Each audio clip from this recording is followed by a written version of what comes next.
everybody. I'm Sergio, and welcome back to the Partnered Up Podcast. I'm Kimberly. And today we are on our 13th episode. Yeah. So, lots of things going on around the number 13, right? Yeah, it got me thinking because I remember when I was a kid, we stayed at the same hotel in San Antonio, and it had no 13th floor. And I remember thinking, that was like, I think my first interaction with like a superstition. Yeah. I can't even tell you how old I was because we went to that hotel as long as I can remember. And every time I went, I thought it was strange. Even staying there as an adult, I thought it was really strange. I was like, wow. You know, let me look that up. I know there's something similar in China. There's no floor with the same thing, but they have a different number, I think. Is it right? 4? There's no 4? fourth floor? 4 is unlucky or cursed or whatever in China. Yeah, here it is. According to Gemini, floor numbers containing the number 4, like 4, 14, and 24, are often skipped in elevator fixtures and building numbers. Wow. Because apparently the number 4 sounds like death in Chinese. Oh.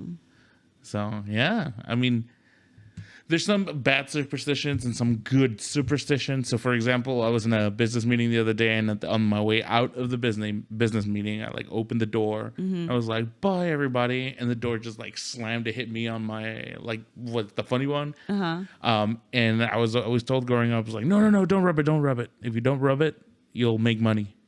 Yeah. And I was like, yeah, "Okay, well, I'm not gonna rub it." And we even do. It's so funny that the superstitions we hear as children, like we keep it now. Like for me, I remember people saying that if your ear started burning, somebody was talking about you. And I remember, and even to this day, when my ear starts burning and it turns red, I'm like, who is talking about me? Like someone's talking about me. That's true because in Mexican household, you make tortillas, and all my flour tortillas always inflate like a balloon. And my suegra does love me. Yes, they say, and I don't know if it's just Mexican, but like I don't know, maybe it is more than just Mexican. But we know about Mexican superstitions. They say, because I remember, I heard about it when your dad talked about it. That's the first time you heard about it? That was the first time I ever heard that. Oh wow. Yeah. There's also things that are a cross-cultural thing, like as well, like the salt. Spilling the salt. Oh yeah. When you accidentally hit the salt shaker and you spill salt, you're supposed to grab it and throw it. And it turns into a saying. So in Spanish, you say, "No me eches la sal," like don't throw the salt at me, or "Ooh, ya le echaste la sal," like "Ooh, you already dumped the salt." Now it's like bad luck. It's like you jinxed that person, or don't jinx me. Yeah. That sort of thing. But yeah, no, I think it's. Where do you think the base superstitions come from? Like what was the first superstition that existed? I think it was more like a human psychology thing where people, I mean, especially back in the day when you had no technology or no things to entertain you, somebody probably hit their funny bone and then they got I don't know, more coins that day, and they were like, hey, that happened, so that must happen all the time, and it one person started it, or it's where any type of superstitions or folklore came from. It's all word of mouth. And you kind of see okay, who's talked about this, and how well was the story told. I think that's what it was. If they were a good storyteller, your superstition or your folklore probably stuck more than other ones. Yeah. And it says pinpointing the first superstitions, it's impossible, or so Gemini says. But I think really it comes down because just like you're saying, the human mind is specifically designed to recognize patterns. Yeah. And you'll see that everywhere. I mean, that's why optical illusions are a thing, because your brain is hardwired to find connections between things, right? Yeah. So you'll knock over some salt and then something happens, and you'll blame the fact that you knocked over some salt, and then more than likely bad things that happen to you happen to people around you who are doing similar things. So if you knocked over the salt, somebody else knocked over the salt, and then bad things happen to them too, and then you're naturally, collectively, everybody draws the assumption, there it is, that's what it was. Yeah. Or I've heard of one where if you're at a restaurant and somebody breaks a dish or a glass, then that means you're about to get an influx of people. That means we're about to be have a rush of people. Have you ever heard that one? Oh, I have not. Yeah, I heard it, I think when I was younger, a sushi restaurant. I remember going with my family, and I think the waiter was bringing something and the dish fell and broke. And my dad's like, "Oh, well, you guys are gonna get a bunch of people." And I was like, "I've never heard that." So that's another one. Wait, so okay, so does that mean the restaurant's about to get a bunch of people?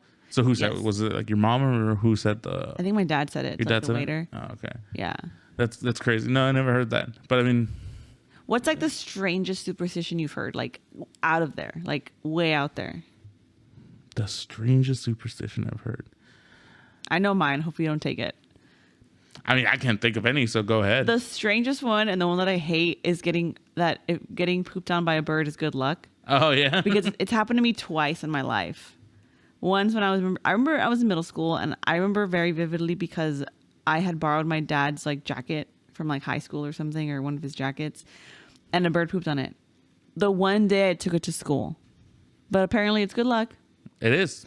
And then another time it was on Easter at my family's house, and you were there, and I remember just being like, I almost felt like it like shook me out of like consciousness because I was so angry that it poops on me, because I remember having this like nice outfit on and stuff. And then it pooped on me. My mom was like, "Oh my gosh, go buy a lotto ticket." That's the strangest one. I remember that. Yeah. I mean, I don't think that's necessarily strange. I've heard about it, and it's like, oh, there's the possibilities of a bird pooping on you.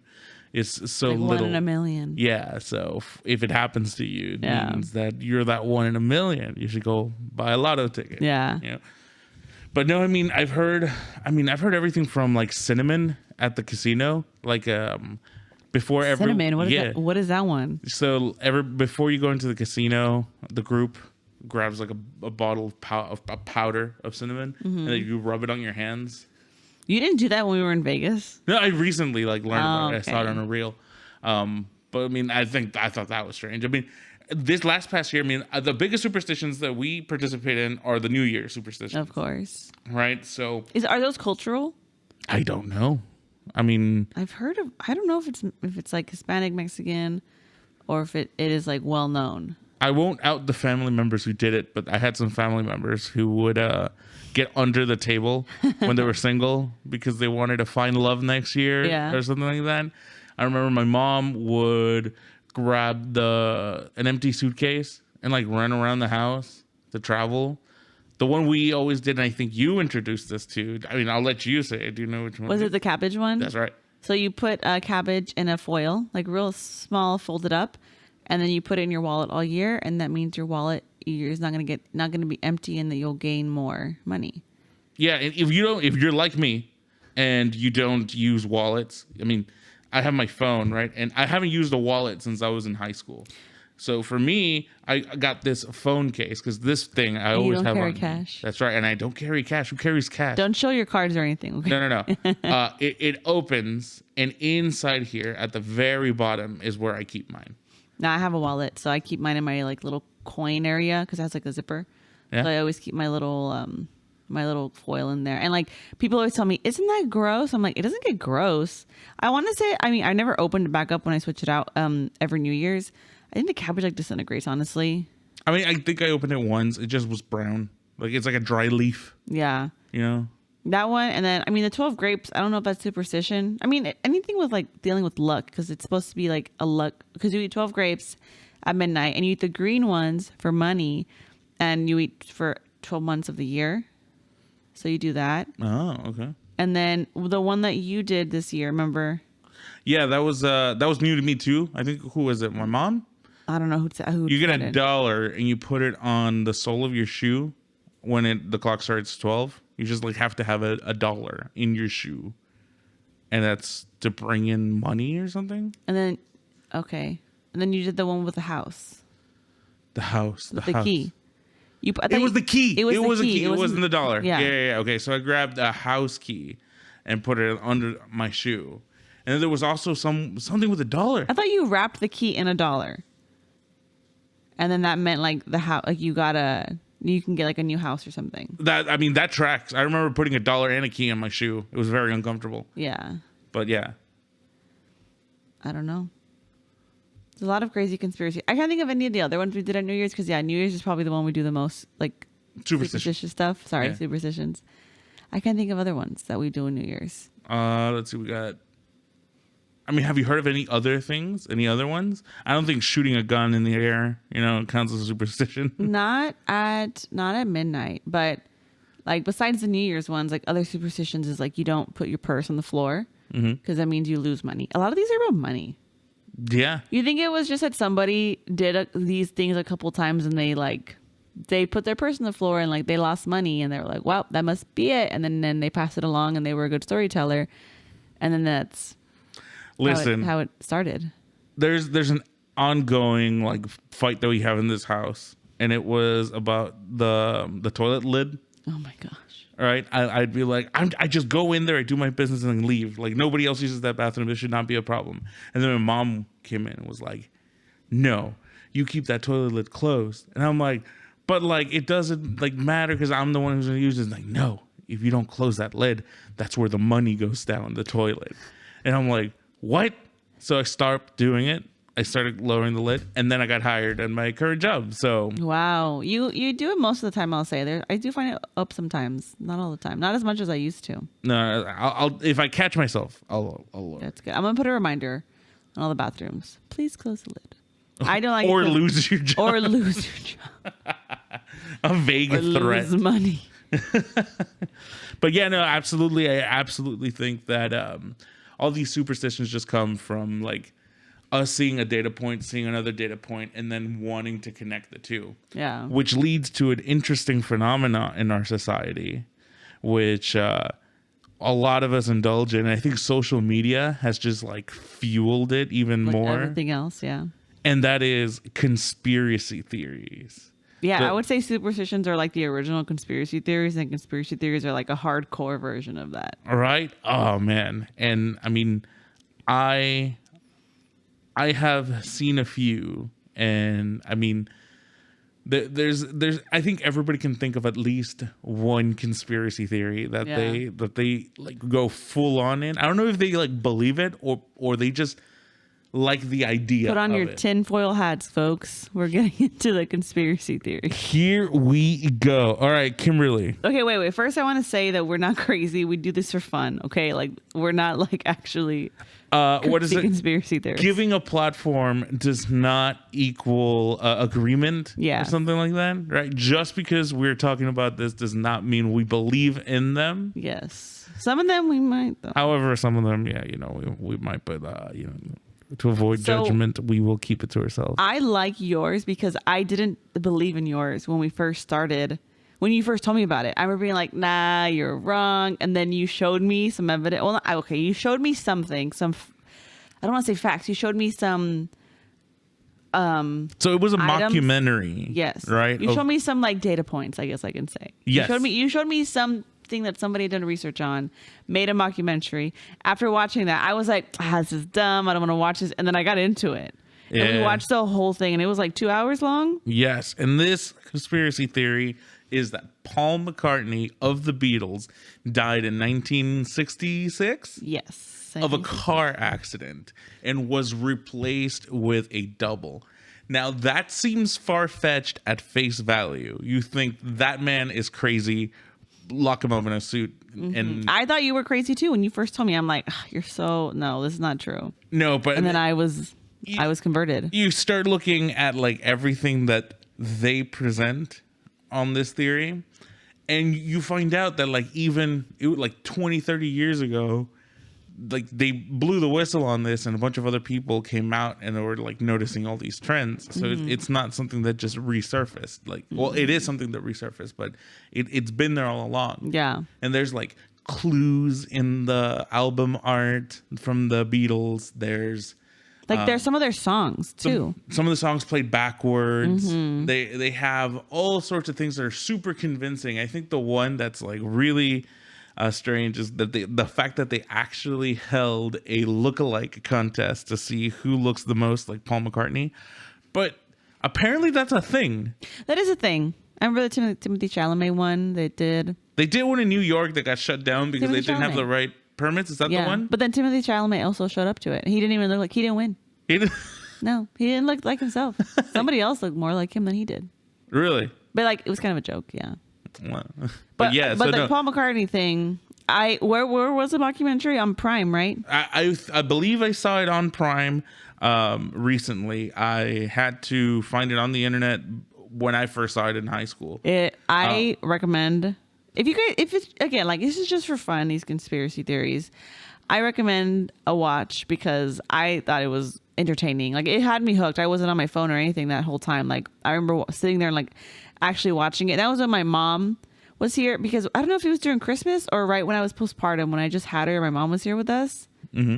Yeah, it had to have been during Christmas. I don't think I had her yet. It was between Christmas and New Year's when she was staying with us, and we watched it, and like all of us me and my mom got hooked after you were like, we need to watch this. Okay, so I think you can watch it for free on Amazon Prime. If you have Prime, yes. And it is called Paul McCartney Really Is Dead, The Last Testament of George Harrison. So I think... Not sponsored, but I recommend it. I think the thing that got us is there's a part in the conspiracy theory where they say, okay, Paul McCartney gets replaced, and as like... they didn't want to call the new guy Paul, so they would call him Fake Paul. Yeah, Fall. And then they shortened it to Fall. And there's an interview live on camera that they show where it's George Harrison talking about Paul McCartney in just like a completely unrelated context, but he's calling him Fall, right? So I don't know if it's like fucking Paul, or anything like that, but like, when you pair that real live footage with the fake Paul, it starts to track you, connect the dots, and that's what makes these type of conspiracies very compelling. Exactly. But give it a watch if you're into that sort of thing. Again, doesn't mean it's true. We're just saying it's interesting. You never know. So I would say, so that's your favorite one. Yes, top, bar none. So we should have started with like some honorable mentions and then gone to our favorites, but it's okay. So that's your favorite. I have like two different ones that I would say would tie as my favorites. Okay. And again, this is just for fun. I think the one that is normally the winner is the Denver airport, is like the New World Order headquarters, like under the Denver airport. And you went to the Denver airport last year and you did not explore it. You did not go. You went there for work. I had like a layover, and it was like a 15-minute layover. And I would have been. One day I'm just gonna go to Denver just to explore the airport, and that's it. I'm just lucky I made that flight. Okay. Yeah. So because of like the artwork, like the blue horse. Apparently, the underground tunnels too. Like it's like the Illuminati headquarters, and like when the world ends for whatever reason, that's like where all the elite, like in a show we watched recently, kind of like that, like how they built like this base for like all the certain people that like are going to be allowed to go when a natural disaster hits or the nukes go off or whatever. There has to be a place like that. Like, if you really think about it, like in all seriousness, the elite that have the money, like the people that we don't even know are the richest, because there's like, we always talk about this, how there's like the elite that we know of, and then there's like above that, like this other elite that like we have no idea, we don't know who they are because they're so powerful that they get to hide. Off the top of your head, who's the richest person you can think of? Jeff Bezos. Right? Mm-hmm. Right? Most people would say that. Jeff Bezos, Elon Musk, maybe. Mm-hmm. Well, those are the people whose wealth is based on publicly available information, mm-hmm. right? There's the people who don't want you to know that they're rich. Yeah, they're super rich. And like the Forbes magazine of like wealth counting, they specifically leave out public figures.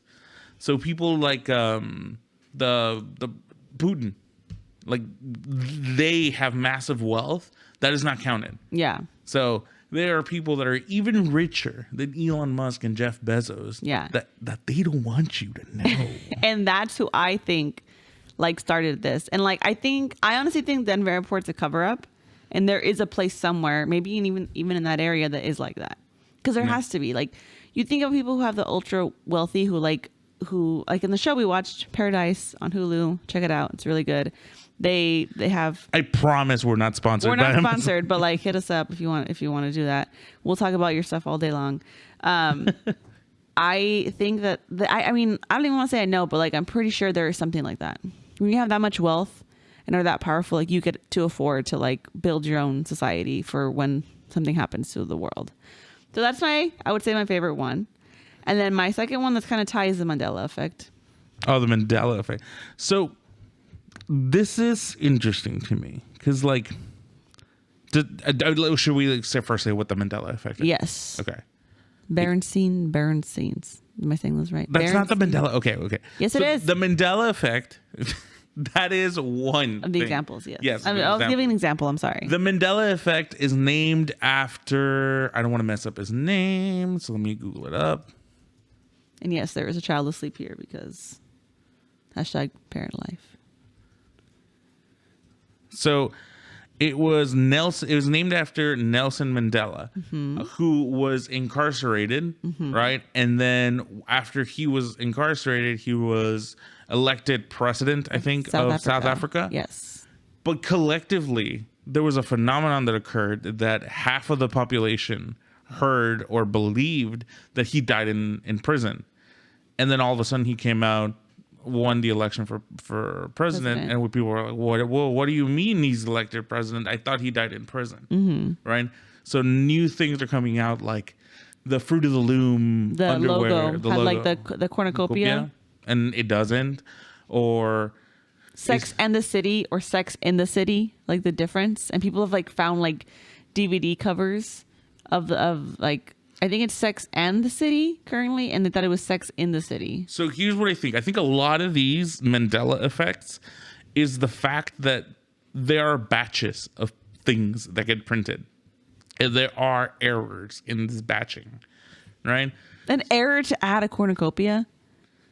What do you mean? Yeah, like it could be the wrong, like marketing companies go through logos like they go through socks. That's true. But anyway, That's true. So like you can't tell me that someone couldn't accidentally have like clicked on the wrong file to print on the labels, right? It's like, oh, this is the file. We went, oops, sorry, don't use that file. Use this other one. But they had already sent a batch of like 3 million to print, so they're like, okay, next batch we'll just use the right logo. And now people see these logos and they attach their association with that logo, and then they go, oh. Oops. What do you mean? Yeah. There's never a cornucopia. It was Bernstein, not Berenstein, you know, all these things. So the fact that the technology exists and lets you keep an archive exposes all these little details. But also, like the Mandela effect, it could just be fake news. You know, I think it's discrepancies of the way information travel that causes this Mandela effect. Yeah, like I Googled some examples, and I think my favorite one is like probably like the Berenstain Bears one, and then there was one I think with was it the Little Mermaid? I don't remember, but I Googled some of them here. Examples. Looney Tunes? The Looney Tunes, that one. So Looney Tunes is not Looney Tunes, Toons, as in cartoons. It's Looney Tunes as in music, Tunes. Because originally the Looney Tunes were cartoons that were set up to like illustrate a symphony or an orchestra, and that's why all the early Looney Tunes had like all the orchestra music in the background. Yeah, love those original ones. Which ones do you have? So it's not Luke, I am your father. Darth Vader says, no, I am your father. He does not say, that is not a line in the Star Wars franchise. Luke, I am your father. People swear that that's what that's what it said.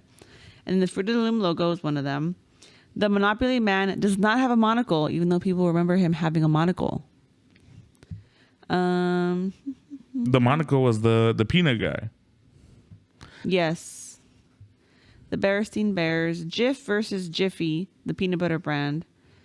Pikachu's tail. What? I don't remember. I've never seen this one. Pikachu's tail has a black tail tip, but it's not. It's like the opposite. It's yellow with a brown. The brown part is either at the tip of the tail or at the base of the tail. Yeah. Dang. But yeah, so that's the Mandela effect. I mean, you can imagine how some of these are could be misprints, could be just errors in communication. Or our minds remembering things wrong, and then like kind of like, you know, just popular culture. Mm-hmm. Like it makes sense that a bunch of people would misremember the same way.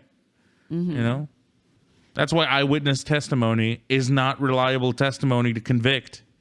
Yeah, that's true. So those two are my favorite.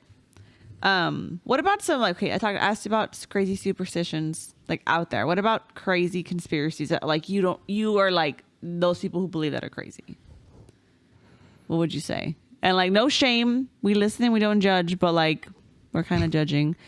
I think the one that is compelling, and a lot of people like believe it, but I think like it's a little too far out there for my taste, is that aliens built the pyramids. Listen, you know what? I heard a funny joke. Sidebar real quick. I heard a funny joke one time where it's like people in Egypt are like, oh, aliens built the pyramids. Alien built the pyramids. Well, there's pyramids in Mexico too. And nobody doubts that Mexicans didn't doubt that Mexicans built those pyramids because we're known as hard workers. Anyways, I've heard that joke and it was funny. I mean, technically, depending on their, immigration status. Yeah. They could be aliens building those pyramids. Yeah. But so, okay. Listen, internet, I can say it because I'm Mexican. My one that's like far-fetched that I'm like, you're kind of dumb if you believe this is the earth is flat. Oh, yeah. Oh, But I there's can't people stand who that. believe that. I thought the earth is flat was a joke.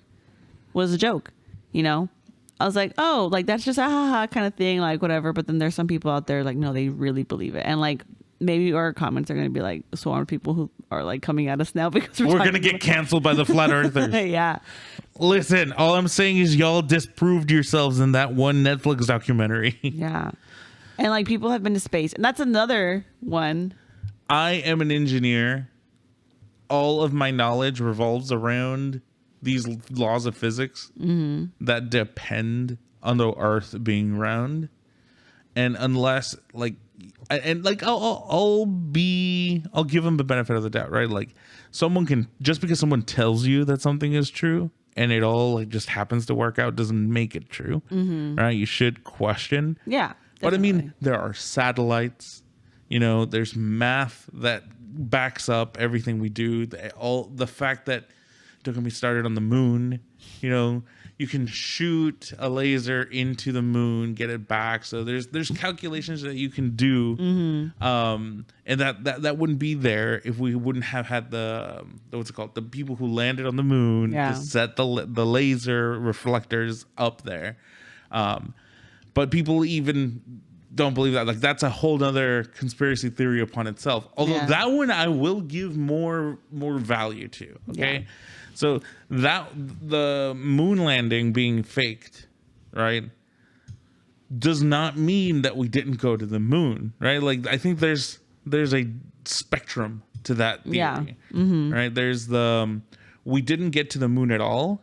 There's the moon landing was faked, and then there's we didn't reach, or we did reach it, right? So there's a couple a little bit like tunes you can get to. Yeah. And I would go as far as to say that maybe the footage wasn't real, but we definitely made it. Watch Fly Me to the Moon, people. It's a good movie. Yep. I mean, I think that is a very realistic scenario that could happen. The government, just puts as a fail-safe. We know the government likes to show off. Don't cancel us, government. So they wanted to be all showy and like, it'd be a production. And like, I mean, you've seen like from back when the 60s when it happened, like it was the whole thing. Like it was like this whole big like thing that it was uniting America, like propaganda almost. But propaganda was more like during wartime, like semi-propaganda, if you would think about it. You know what that specific conspiracy theory, not that we didn't go to the moon, but that the footage itself was faked. Makes sense, or like I would begin to believe that is, what we were doing during the Cold War? We were inflating fake tanks so that when the Soviets took pictures of our like land overview, they would think we had like fleets of ships with tanks or airplanes on what are they called, carriers. Right. So we were literally just inflating for show. Yeah. So like the entirety of the Cold War was no, I'm not. Yes, you are. No, I'm not. Yes, you are. No, I'm not. So of course, during the the moon landing and there's the space race going on with the Soviets, we're gonna do something to try to one up them. And like, Yeah. they were beating us the entire way there. Because they got somebody in the atmosphere first, right? They got a satellite to space first. They got a living thing into orbit first. They got a person into space first. And then we landed on the moon. So, like... Don't cancel us, government. We're just stating facts. I'm not saying that we just wanted to win the PR war, but it looks like we won the PR war. Because it united America. It did. And, like, we've been at, like, not even full-time war, but just, like, staring contest with Russia since, what, like, forever? Yeah. Since, like, the dawn of our countries. Anyways, but, yeah, I can see that. I watched Fly Me to the Moon. Good movie. Kind of about that, but watch it. I don't want to spoil anything. So what are some, like... So besides the moon landing, the non-moon landing and the Earth is hollow, I can do some honorable mentions here that says here that I've never even heard of. Apparently, there's one that says Finland doesn't exist. Some claim Finland is a made-up country so Russia and Japan can fish in the Baltic Sea without interference. And that's all it says here. Oh, hold up. I have not heard about that one. I had never heard that. Okay. That is weird. Okay, so I'm looking on the map. Mm-hmm. And Finland is located in... Wait, so who and who could fish? Russia and Japan. Let's see. I don't even know where Finland is. I'm bad at geography. Finland is located in like is it the Baltic Sea? Yeah, the Baltic Sea. Baltic Sea. Where Norway and Sweden in the map, in Europe, I always remember it as like the little dinosaur that's trying to eat like a little thing of leaf, which is like Denmark. Yeah. Right? What is Japan doing all the way over there? I mean, we can Google like Finland doesn't exist. Finland. I get Russia. Like Russia is literally right next to it. But Japan? Japan's all the way on the other side of the continent. It's across a continent. Yeah. Doesn't. I can't even find it. Anyway, what are some other honorable mentions? Okay. We can go on a total tangent if we stay on this. Okay. Some other one is 5G towers are controlling us. And I've heard that a lot. Apparently it says 5G networks spread diseases or are used for mind control. And as an engineer, tell us your thought on that, Sergio. Okay, so there's ionizing and non-ionizing radiation. Right? So it is true. 5G towers are controlling our minds? Are controlling our phones. Oh, man. Because it is, depends. 5G towers are what gets you to your news outlets. Yeah. You get YouTube media from there, and then technically you could say it's a form of the fake news. Yeah. But anyway, in terms of ionizing and non-ionizing radiation, there's the radiation that actually can mutate your DNA and can actually be harmful to you. And 5G and Wi-Fi and Bluetooth and all these other forms of radiation are non-ionizing radiation. Yeah, that's why I don't feel bad having we have a smart crib for her that has a camera and uses Wi-Fi. And I remember some people were like, why would you use that for your child? Like, the government's controlling us and it's harming your baby. I'm like, I don't really believe that. So things like the radio waves, right? They're no more harmful than that. I think... did you say the baby monitor? Yeah, they say not to use a Wi-Fi one because it harms the child or whatever. The child. This child and other ones that use it, but great tool. But it's not. Things like the shell of an egg, right? I think it was the shell of an egg, like the calcium in it. Oh, okay. Is it's thick enough to bounce that sort of waves off. No. But even then, most of these waves are meant to just, they go right through you. Interesting. That's the whole point. It's like if you're sitting in the ocean and there's a wave that comes, right? It doesn't alter you. The water doesn't go in your body. Exactly. Unless it gets in your ear, which is annoying. But right. How many more? 3 more. Gotcha. So the government controls the weather. Yes. Or this was on here, but I remember this one. Birds are fake. Have you heard of that one? It's Yes. like birds aren't real. There's like people who do picketing. Wake up, and people! stuff. Birds are operated remote drones. Birds are robots. I meant to say. Yes, they're just highly sophisticated drones. And during the pandemic, They use them for it was spying. actually a lock-in because the government needed to go out and collect all the birds and change the batteries on them. Oh my gosh! Did you make that up, or did you heard that? I don't know. Oh my gosh! I might they're have- mind and controlling you. I might have heard it somewhere, but yeah. I mean, Dang. Okay, 2 more. Avril Lavigne was replaced, so similar to Paul McCartney. To Paul McCartney? Yeah. Ooh. That she died in the early 2000s and replaced by a body double named Melissa. Shout out to my mom. And then the last one, Reptilian Elite. Oh my gosh, hold on, I'm gonna sneeze. I've been trying to hold it. It's gonna come. Hold on. Okay, I think it went away. Anyways, the reptilian elite. Some believe the world leaders, including celebrities and politicians, are actually shape-shifting reptilian aliens controlling right. humanity. I've seen this on a Doctor Who episode, actually, I think. really? But that's it. I think this one is probably the craziest one. I think I saw Queen Elizabeth, Barack Obama, Hillary Clinton. Apparently they're all reptiles. Not in the Doctor Who episode, but that's what people who believe this. I've seen interviews where Eminem is supposedly tripped up and or Mark Zuckerberg exhibits weird behavior. When you're in the spotlight all the time, I think people there are some moments where I too kind of zone out and I probably look crazy, but I don't have everybody in the world looking at me looking for that. So I think they're just being human, and sometimes you just have moments where you're kind of out of it, and if you had a camera on you 24/7 whenever you're out in public, you probably would trip up sometimes too. Yeah. I don't think it necessarily means you're an alien. I mean, drugs are a thing. That's- And they're in that's- Hollywood. So. That's true. Drugs, mind altering substances. Yeah, but I mean, I think overall it just it's a matter of data points and drawing conclusions. Are there any more?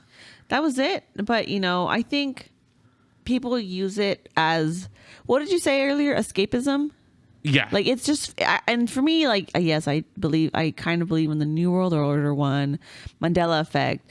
But to me, these are also kind of just little fun things that our society, we get to bond over it, some people I don't know who have not similar background as me or similar life as me. We can both be oh yeah, the New World Order, haha, isn't that funny? That's the way I think of it more. Mm-hmm. Kind of a bonding of a society. Ooh, have you heard about this? It's one thing you can kind of I think what I was what I've liked to think, or my theory on that is that if life sucks in general, Yeah. right, and there's a lot of things we don't have control over it, and we just have to sort of accept it. But if these larger things can be wrong, then maybe our day-to-day lives can be a little bit better, and we can change it, right, and we can get some control back because we figured something out. Yeah. So it gives us back a little bit more control over something that we can't really control. Yeah. So I think, yeah. So, I mean, overall, these conspiracy theories just, and even the superstitions that we were talking about earlier today, too, it's just a matter of getting data points and then finding a pattern in it, which our brains are just hardwired to do. Mm-hmm. And, leaving the topic here, I mean, it just really matters on where you get your information from, right? Yeah. Get yourself informed and make sure everything is reliable. Whenever you have a question on something, You should question things. Absolutely. Question everything. Absolutely. And when someone comes and presents you an idea, I mean, just try to figure out 2 things. At what temperature do steel beams melt? And at what temperature does jet fuel burn? We'll see you guys next time. This is episode 13. And we'll hopefully see you on episode 14. I'm Sergio. And I'm Kimberly. Bye-bye. Bye.